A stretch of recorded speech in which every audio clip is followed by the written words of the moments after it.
It's the MyMichelleLive Podcast. Looking for the God story and news of the day. My Michelle Live, here's Michelle. Thanks for joining me today. A lot going on in the world, and we know that with a 6-3 vote, the Supreme Court issued its ruling on Dobbs versus Jackson Women's Health Organization. It overturned Roe versus Wade. And it returned the regulatory authority of abortions to individual states. So it didn't, as a lot of people are maybe even confused on the issue, abortion is no more. I think people are starting to understand, no, it's up to the states.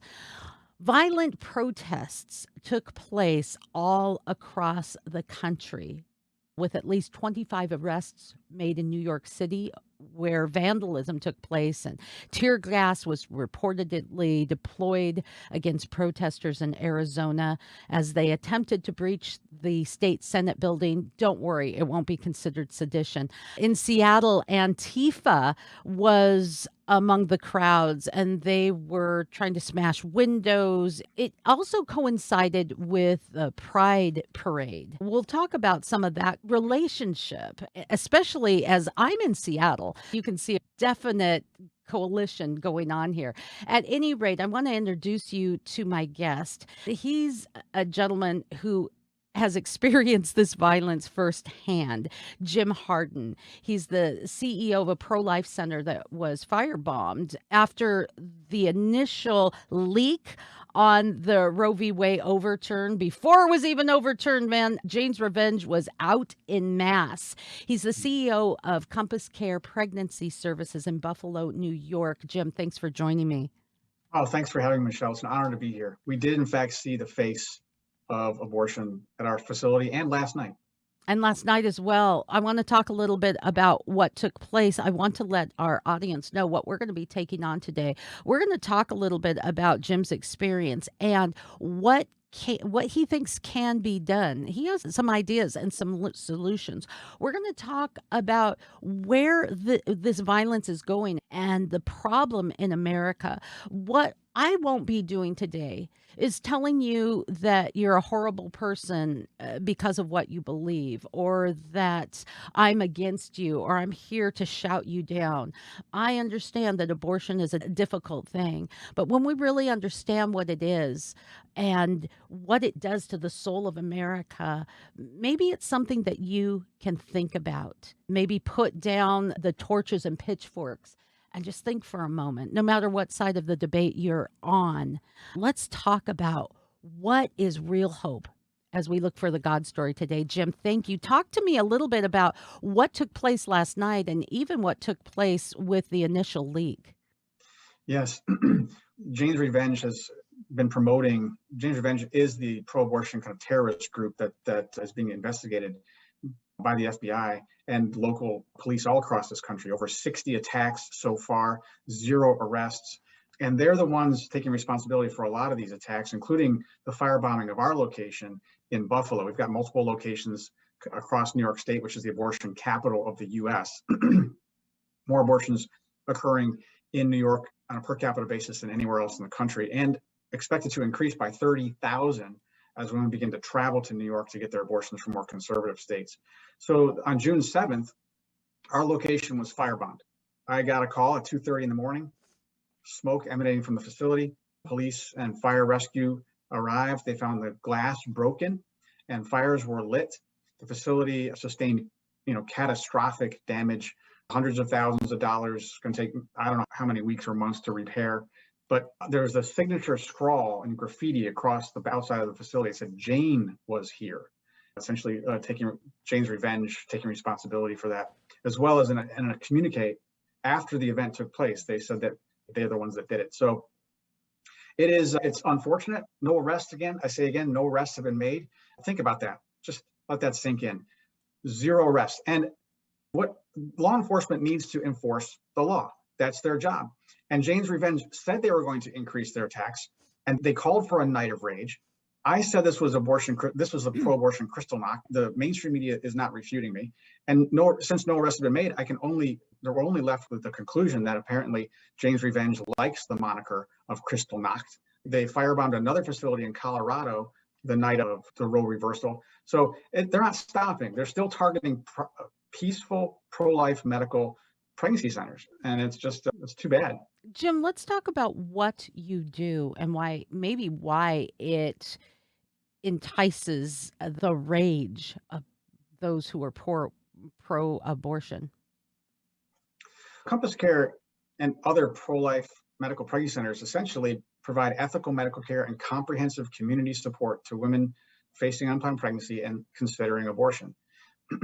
Our mission statement is an excellent way of describing why we do what we do, and it's that we're a Christ-centered agency dedicated to empowering men and women to erase the need for abortion by transforming their fear into confidence, because it's the fear that drives most women. What is my boyfriend going to do? What are my parents going to say? What about school? What about finances? What about my career, et cetera, et cetera? And it all hits her like a wave, and she's in fight or flight mode. And our job is to give her all the support and security that she needs in order to make the most difficult choice and have the baby. And that requires ethical medical care and comprehensive community support. And we do it all for free. Why they would target us, I don't know. All I know is that the motto of Jane's Revenge is that if abortion isn't safe, then neither are you. And that's what they use to attack us with. It seems like a Bible verse to me: violence begats violence. If you live by the sword, you die by the sword. So if you're willing to kill your own offspring, then, as we saw in a study that was done out of 3 prisons, they polled the inmates. They found that 90% had been involved in abortion with directly, like a girlfriend or someone in their life. And they had said that the vast majority, most of them, said that it hurt them in some way and that it affected them, that they thought that, hey, if I could kill my own kid and support that, what do I care about robbing you, killing you, taking from you, maiming from you? We have to consider, for those of you who believe that there should be a choice, okay, do consider, what is it doing, Jim, to the soul, to the psyche of our nation, when we know in our hearts we are destroying the most vulnerable in our society? Yeah, I agree that what we're doing to our soul is certainly, if we're not destroying it, we're certainly lost. And the reversal of Roe versus Wade, the majority opinion said this: the word person does not apply to the unborn. That was 1973. Henry Blackman wrote the opinion. He said the word person does not apply to the unborn. And therefore, the constitutional rights afforded them for protection under the law didn't apply. What Dobbs did on Friday essentially said this: the Roe decision was egregiously wrong, where it was immediately on a collision course with the Constitution, precisely on this point of personhood. We cannot begin to parse out who qualifies as a person and who doesn't qualify as a person under the law without major systemic injustice occurring. Justice cannot be blind if a small group of people get to say who qualifies as people and who doesn't qualify as a person. We have seen that in our history. We saw that very argument in the law in our own history where slavery was concerned. Exactly. And the same arguments, they are not people, they are not afforded the same rights. And our Constitution, the way it's set up, inevitably slavery had to end. And continually there were people like yourself who stood on the side of saying, wait a minute, this isn't right. And they said, this is my plantation, my choice. This is the choice that I must make. I have no other option. The same arguments, just a different sin. Exactly, Michelle. We do what we do because of what we believe. Everybody has beliefs, right? But this is a fundamental belief that we cannot hedge on as a society. If we want society to continue free and liberty to be protected, we must maintain our common humanity. Justice, if we start to hedge on who qualifies under the law as a person, who's next? It's a slippery slope. And so we said, you know what? It's wrong to say a black man is 3/5 of a man. That's wrong always and everywhere. Thank you. It's also wrong to say that a preborn boy or girl is not a person. They're fully and equally human. Fully and equally otherwise, human. Who chooses when they become human? Because we've heard this debate quite often, Jim, when they're self-sustaining. Well, what is that? 3 months, 6 months, 2 years, 3 years, 5 years? When is someone self-sustaining? So when your wife is in an accident and is in a coma, she's not self-sustaining. She's not human. She doesn't have the same rights. If someone is mentally capacitated or has a disability, are they fully sustainable? Are they human? That's the slippery slope that I think you're referring to. Exactly the slippery slope I'm referring to, Michelle. That we've got our job is to protect everybody. The government's job, the primary job of government, is to protect all people, no matter who they are, no matter where they are. And that you look no further than Genesis chapter 9. That's the beginning of governmental systems. And what's their job?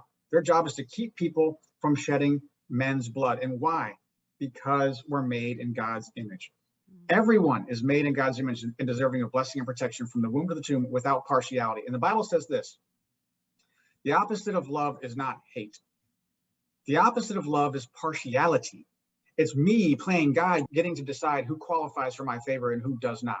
Jesus made us radically responsible for our neighbor in need, the man who's beaten and left for dead on the dangerous Jericho road of culture, whoever that is. I'm responsible and you're responsible to leverage our resources, our voice, whatever it is, to give that person's life back to them. And the weakest, most vulnerable person in our society today is a child in the womb whose mother thinks she's got no other choice but to abort. And where they say, where's the church who and the people, these pro-lifers who they don't want you to have your baby, but where are they when you want to have a baby? Where are they with your help? And you're an example of that. There are organizations like yours all over. There's so much resource, and it is way underreported. Oh, if you just look at Compass, I'm just going to give you an example. If you look at CompassCare's patient-facing website, compasscare.info, just do a Google search and you'll see that we've got a 5-star rating from our patients. They love us. And these are women that come to us thinking that they're gonna have to abort. But why do they love us so much? It's because we treat her with dignity and respect. We believe she's made in the image of God and worthy of blessing and protection just as much as her child. And so we give her all the support and security that she needs in order to have that baby and parent the child. And that's something that the abortion industry just can't do. And we do all of that for free, by the way, for free. The abortion industry doesn't do anything without getting paid, and all they do is give abortions. There's unmet health and resource needs of these women, and the only ones doing anything about it are pro-life pregnancy centers, the church acting through these pro-life pregnancy centers. You probably know this, Michelle, but we're the ones getting investigated. New York State, the governor came out, instead of allocating resources to investigate the arsonists and call this criminal, she signed a bill to investigate pregnancy centers because we don't do abortions and because we don't refer for abortions. Talk about adding insult to injury. Yes. And then she proceeded to call us Neanderthals. It's surreal. It's dystopian. I don't get it. It is dystopian, and I think very disturbing. Much like we see, and we're going to tie this in just a moment, because the Night of Rage and Pride parades coincided in a lot of areas like my town of Seattle. And the focus of the Pride parade was on abortion rights. And you scratch your head and say, what does one have to do with the other? I think in some areas where we see, look, you can't have counseling if you feel that you are the opposite sex, or if you feel that you identify as an iguana, or if you feel that you should be an amputee. They don't want you to have counseling to say, look, this may not be what's best for you. What if there's a mental health issue here? Why can't we counsel you to accept the beauty of who you are? That's real pride. We have made laws to say, nope, you can't do that. And now we're seeing that this is awful that you would counsel women to not have an abortion. So yes, it's topsy-turvy, it's crazy. And I would like for you to watch something that came from this weekend at a soccer match. Now, the soccer match was celebrating Pride Day for the Seattle Sounders as they played in Lumen Field. They have a supporters section who will often wave Antifa signs, and that's been sanctioned. It's okay by the Seattle Sounders. This was the TIFO that they had up. Seattle Sounders. says from Stonewall to today, pride requires a riot. I'll say that again. From Stonewall to today, pride requires a riot. What is disturbing to me is that there's this mindset that it requires a riot. This is a supporter section at a soccer match. Inciting violence begets violence. And I think we're seeing that played out. The connection is a strange one to me, but in a way, in the biblical sense, maybe not so much, Jim. Yeah, the cross of Christ is violence to end all violence. That's Boom. why Jesus died. Drop the mic. Yeah, that's he. That we were all going to die of exposure to our sins unless somebody were to pick up our cause and leverage their voice and their resources before a holy and righteous God. We will die of exposure to our sins. So Jesus, essentially, as God being perfectly just and perfectly merciful at the same time, united those two things at the cross. And so I'm inviting people, Jane's Revenge, the terrorist cells, all these people out there to join me in the shadow of the cross. I too am a sinner, but all the sins are going to have to be paid for. Every sin will not go unpaid for. So you're going to have to either pay for it yourself forever, or you're going to bow the knee to Christ and allow him to pay for your sins. That's the distinction here that we have to keep preaching. These people are trying to destabilize society, Michelle. I think that's why they're connected. I think that's why they're connecting the abortion rights with the homosexual rights, etc., because they're trying to redefine rights and destabilize society and reframe the moral framework to destroy the Judeo-Christian society that we have. There is no stable society outside of the belief that we're made in the image of God, because that's where human dignity comes from. Without being made in the image of God, there is no basis for a moral framework whatsoever. And that's why we stand so strong on being pro-life for everybody's life. Truly. We are in an era, I think, anything goes, and we want that. We do not want to live with consequences. We do not want someone to say, this isn't good, this isn't right. If I want to do it, I want to do it. So we want to live without self-control. That's what that anything goes idea is.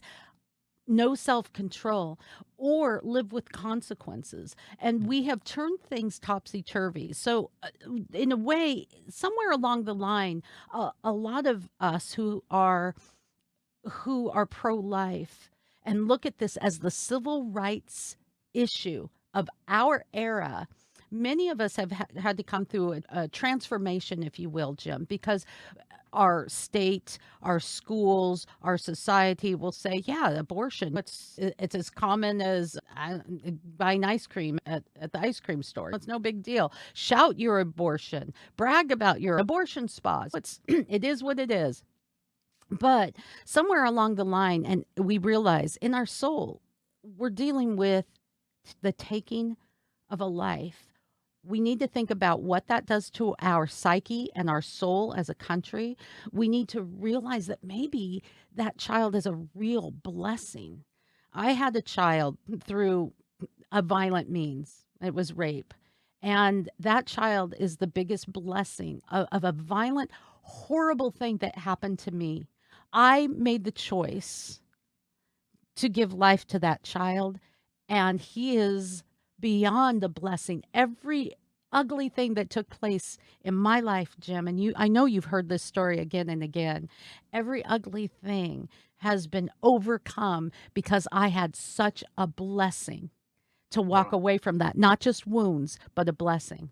Wow, Michelle, that's a huge testimony. I am honored, humbled that you'd be willing to say that. I just want to say that the cross of Christ is the greatest injustice mankind has ever seen.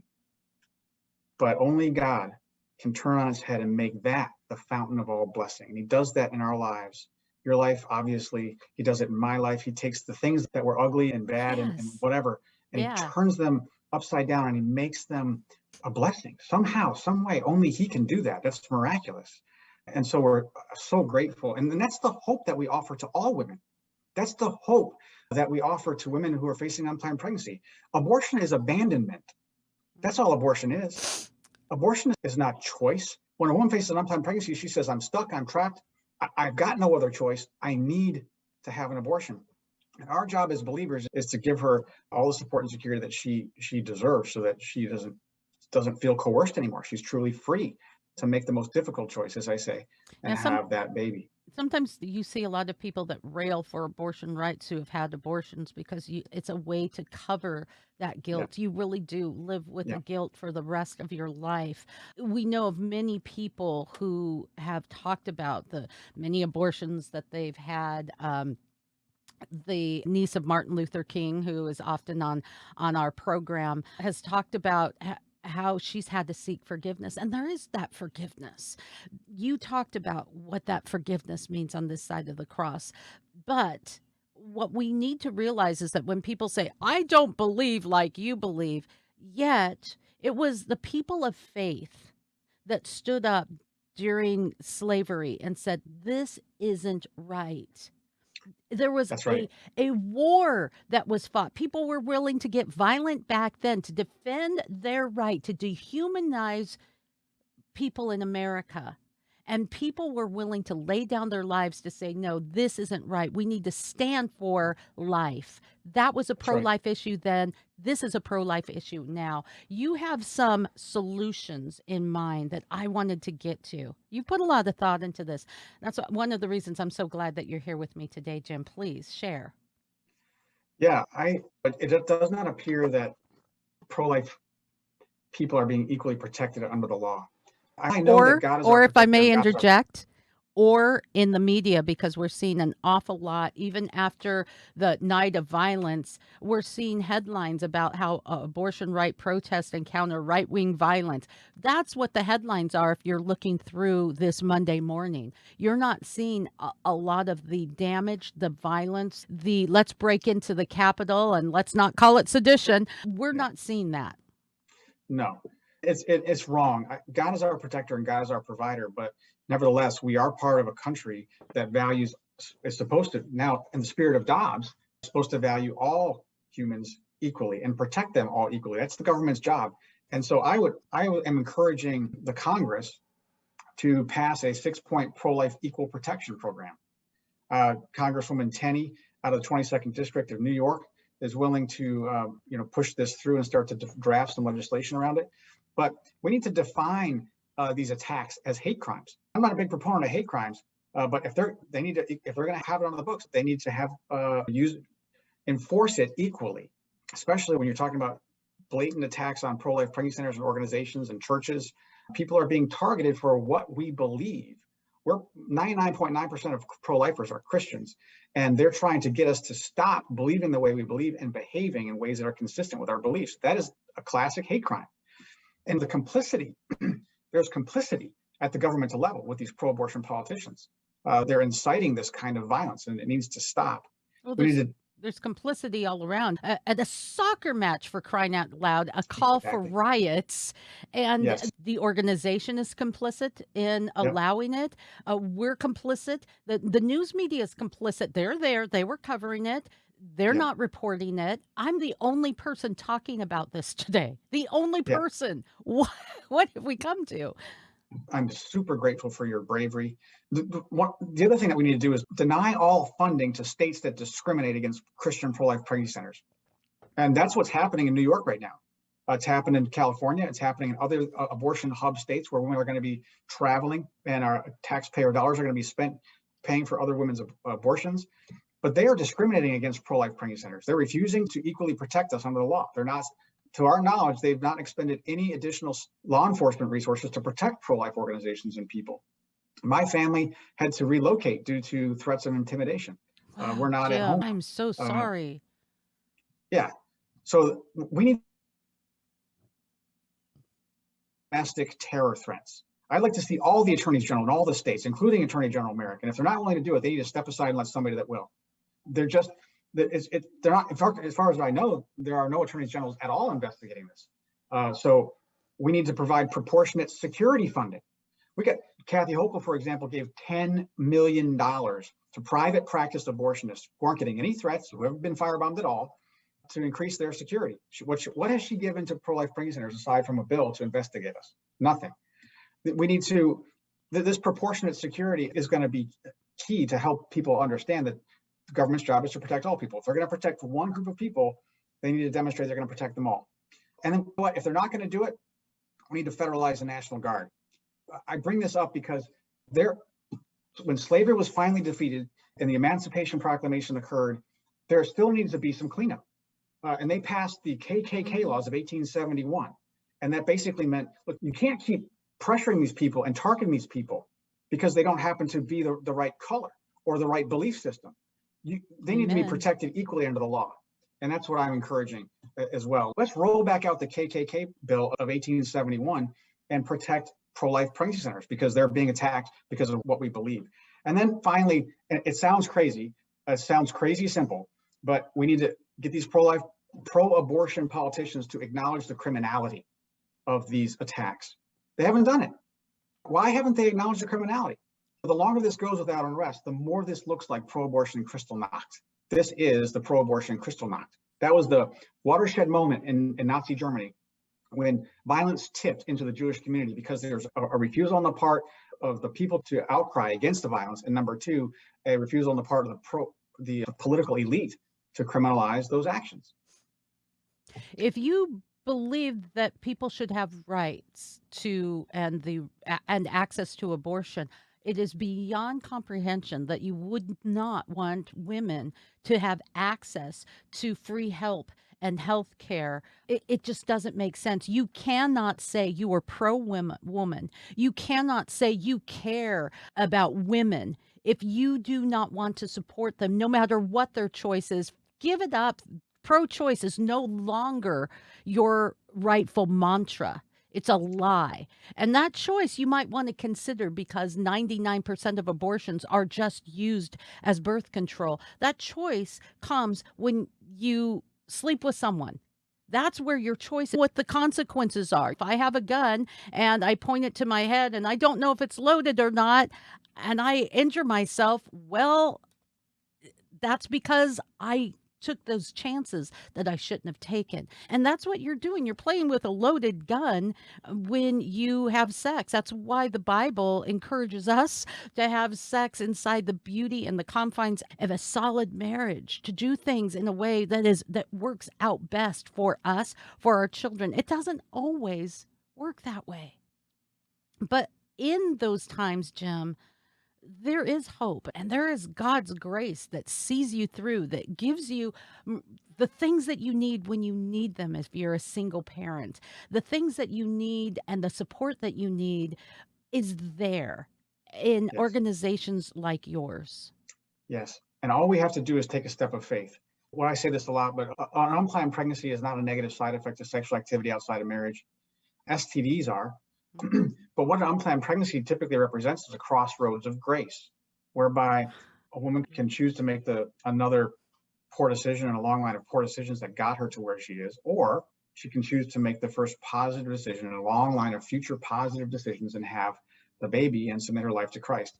It's all about reorienting ourselves to God and our fellow man. And that's what the gospel's all about. God uses everything. He's a thrifty God. He'll use everything and every circumstance in our life to bring us to himself and to bring us into right relationship with each other. And that is the story of the gospel. When you make that choice for life, you get to keep that choice for the rest of your life. That I Amen. chose life. I gave life. Out of a bad situation, life came. That is glorious. And I would continue to encourage you, no matter where you are on this journey, if you've had an abortion, if you're considering an abortion, if you violently want to defend the right to kill children in the womb, consider that life is so precious and so beautiful that there's something glorious about that choice of life. And our country, our society needs that more than ever. Look at the ugliness that surrounds us. God can give us beauty from these ashes, the oil of joy for mourning, a garment of praise for the spirit of heaviness. It comes from the life that only He can give. Jim, I want to thank you very much for your time today. Jim Harden is the CEO of CompassCare Pregnancy Services in Buffalo, New York. I'll put a link and we'll share after the broadcast any information that you might want me to link to for our listeners and viewers. And as you're watching, Spread this news. This is the God story. Like this, share us, subscribe, and to other programs like this that are actually reporting things that we're not hearing in the mainstream media. Thank you for being part of the broadcast today. Thank you. More news and views at MyMichelleLive.com.